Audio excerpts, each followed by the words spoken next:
Hi friends, ఈరోజు మనం కోల్కతాలోని ట్రామ్ల గురించి తెలుసుకుందాం. ఎందుకనంటే ఇకపై ఇవి ఉండకపోవచ్చు. అసలు ఇవి ఎలా మొదలయ్యాయో తెలుసుకుందాం. కోల్కతాలో బ్రిటిష్ ప్రభుత్వం 1873 ఫిబ్రవరి 24న ట్రామ్లను ప్రయోగాత్మకంగా ప్రారంభించింది. తొలుత ఉత్తర కోల్కతాలోని సీల్డా ఆర్మనే ఘాట్ మధ్య 3.9 కిలోమీటర్ల మార్గంలో ట్రామ్లు అందుబాటులోకి వచ్చాయి. గుర్రాలు ఈ ట్రామ్లను లాగేవి. ట్రామ్ల నిర్వహణ అస్తవ్యస్తంగా మారడంతో 1873 నవంబర్లో సేవలను నిలిపివేశారు. 1880 నవంబర్లో ట్రామ్లు మళ్లీ పట్టాలెక్కాయి. లండన్లో రిజిస్టర్ అయిన కోల్కతా ట్రామ్వేస్ కంపెనీ ఆధ్వర్యంలో మీటర్ గేజ్ ట్రామ్లను ప్రవేశపెట్టారు. అప్పటి నుంచి ట్రామ్లకు ఎదురు లేకుండా పోయింది. 1882 స్టీమ్ ఇంజిన్లు వచ్చాయి. 1900 సంవత్సరం నుంచి ఎలక్ట్రిక్ ఇంజిన్లు దశలవారీగా ప్రారంభించారు. 1943 నాటికి కోల్కతాతో పాటు హౌరాలోనూ ట్రామ్లు విస్తరించాయి.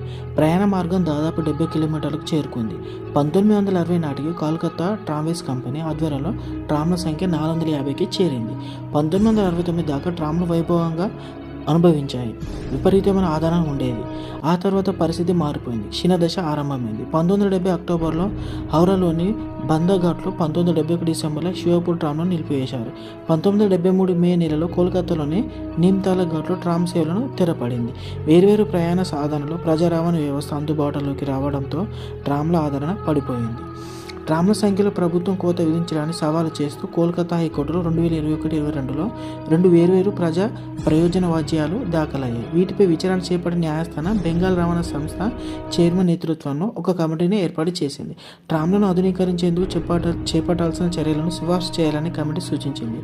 అధిక జనాభాతో కిక్కిరిసిపోతున్న కోల్కతాలో ఈ ట్రామ్ల వ్యవస్థ ఇకపై అవసరం లేదని కోల్కతా ట్రాఫిక్ పోలీసులు స్పష్టం చేశారు. ఈ మేరకు ఒక నివేదికను రాష్ట్ర రవాణా శాఖ కార్యదర్శికి అందజేసింది. ఈ నివేదికను హైకోర్టులో సమర్పించేందుకు ప్రభుత్వం సిద్ధమవుతుంది. మరోవైపు ట్రామ్లపై హైకోర్టులో తదుపరి విచారణ వచ్చే ఏడాది 8న జరగనుంది. న్యాయస్థానం ఇచ్చే తీర్పు కోసం ప్రజలు ఆతృతంగా ఎదురుచూస్తున్నారు.